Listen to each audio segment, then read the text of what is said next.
જય શ્રી કૃષ્ણ મિત્રો, સ્વાગત છે તમારું મારી ચેનલમાં। તો આજે આપણે બનાવીશું એવી રેસીપી જે ખાઈને બાળકોને તો મજા જ આવી જવાની છે, પણ તમને પણ બનાવીને મજા આવશે। તો ચાલો રેસીપી શરૂ કરીએ। તો એના માટે સૌથી પહેલાં આપણે અહીંયા લોટ બાંધવાનું છે। તો મેં અહીંયા એક મોટા બાઉલમાં 2 મોટા ચમચી જેટલું તેલ એડ કર્યું છે। 1 મોટી ચમચી આપણે એમાં ખાંડ ઉમેરશું, સ્વાદ અનુસાર આપણે એમાં મીઠું ઉમેરશું।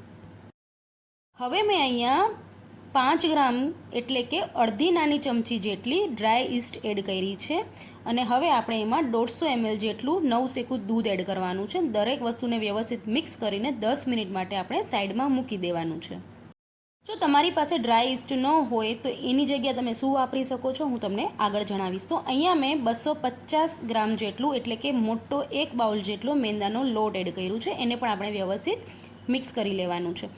તો ચમચાની મદદથી વ્યવસ્થિત મિક્સ નહીં થાય એટલે આપણે હાથથી કરવાનું છે કે નોર્મલ જે આપણે લોટ બાંધીએ ને એવી જ રીતે આપણે એકદમ નરમ લોટ બાંધવાનું છે।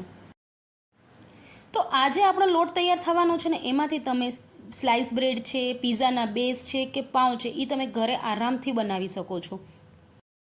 તો લોટ આપણો બંધાઈ ગયો છે, એકદમ નરમ લોટ બાંધવાનો છે ને આવી રીતે એને ફોલ્ડ કરીને બિલકુલ જેવી રીતે હું કરું છું ને એવી જ રીતે તમારે એને ફોલ્ડ કરીને 1 કલાક માટે ઢાંકીને મૂકી દેવાનું।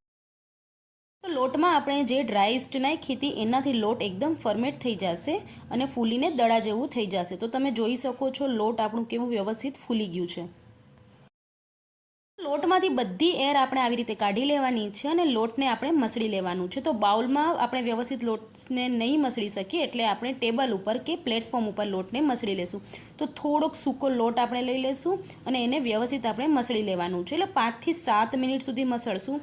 એનાથી શું થશે, બ્રેડ આપણી એકદમ સોફ્ટ થશે અને ફૂલીને દડા જેવી બનશે। તો ડ્રાય ઈસ્ટ તમને નોર્મલી બેકરી શોપમાં મળી જ જાય છે, પણ જો તમારે એ ન યુઝ કરવી હોય તો એની જગ્યાએ તમે ખાટું દહીં, બેકિંગ સોડા અને બેકિંગ પાવડર યુઝ કરી શકો છો। એની માત્રા કેટલી યુઝ કરવાની જો તમારે જો જાણવી હોય તો તમે મને કોમેન્ટ કરજો, તો એના ઉપર હું પાછું એક વિડીયો બનાવીશ। હવે અહીંયા આપણે આખા લોટનો એક મોટો રોટલો વણી લેવાનો છે। તો બિલકુલ આવી રીતે તમારે રોટલો વણી લેવાનું છે। એકદમ જાડોય નથી કરવાનું ને બહુ પતલોય નથી કરવાનું, મીડિયમ સાઇઝનો આપણે આવી રીતે રોટલો વણી લેવાનું છે। તો હવે આપણે ઉપરથી આવી રીતે મેલ્ટેડ બટર લગાડી લેવાનું છે।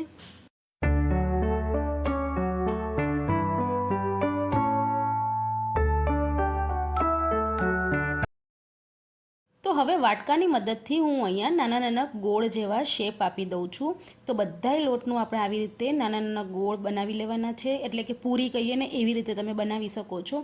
તો હવે આટલા આપણા બની ગયા છે ને એક્સ્ટ્રા લોટ આપણે કાઢી લેવાનું છે ને એના પણ સેમ આપણે આવી રીતે પહેલાં બનાવી લેશું।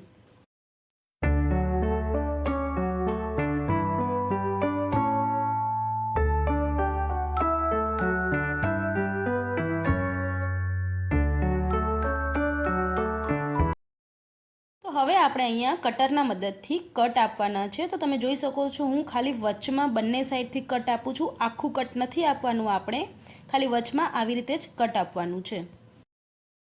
હવે આપણે અહીંયા વચમાં ચીઝ મૂકવાનું છે। તો મેં અહીંયા ખમણેલું ચીઝ લઈ લીધું છે, એ બધામાં આપણે આવી રીતે વચમાં ચીઝ મૂકવાનું છે। ઉપરથી હું હવે એમાં મિક્સ હબ ચપટી જેટલા આપણે મિક્સ હબ એડ કરવાના છે। જો તમારી પાસે મિક્સ હબ ન હોય તો તમે ઓરેગાનો અને ચીલી ફ્લેક્સ પણ એડ કરી શકો છો। તો આવી રીતે આપણે બધા રેડી કરી દીધા છે। હવે આપણે એને ફોલ્ડ કરશું। તો ફોલ્ડ કરવા માટે જો આવી રીતે આપણે એક સાઈડને ચીઝની ઉપરથી લઈને બીજી સાઈડ લગાડી દેવાનું છે અને સેમ બીજી સાઈડને પણ આપણે ચીઝની ઉપરથી આવી રીતે ફોલ્ડ કરવાનું છે। તો જો હું તમને બીજું એકવાર બતાવું છું કેવી રીતે કરવાનું છે।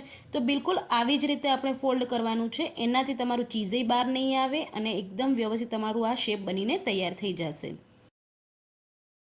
તો બિલકુલ આવી રીતે આપણે બધાય ચીઝ રોલ રેડી કરી લઈશું અને એને બેકિંગ ટ્રેમાં મૂકી દઈશું। અને બેકિંગ ટ્રેમાં મૂક્યા પછી આપણે આને 20 મિનિટ સુધી આવી રીતે ઢાંકીને બહાર જ મૂકવાના છે, ઓવનમાં નથી મૂકવાના।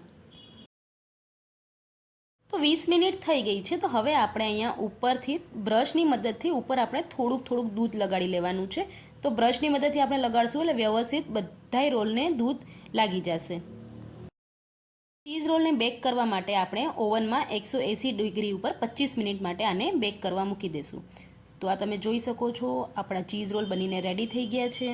તો તમે જોઈ શકો છો કેટલા સોફ્ટ આપણા આ ચીઝ બ્રેડ રોલ બનીને રેડી થઈ ગયા છે. તો એકવારથી આ જરૂર ટ્રાય કરજો અને તમને મારી રેસીપી કેવી લાગી મને કોમેન્ટ કરીને જણાવજો. અને હજી સુધી જો મારી ચેનલને સબસ્ક્રાઈબ ના કરી હોય તો ચેનલને સબસ્ક્રાઈબ કરી લેજો.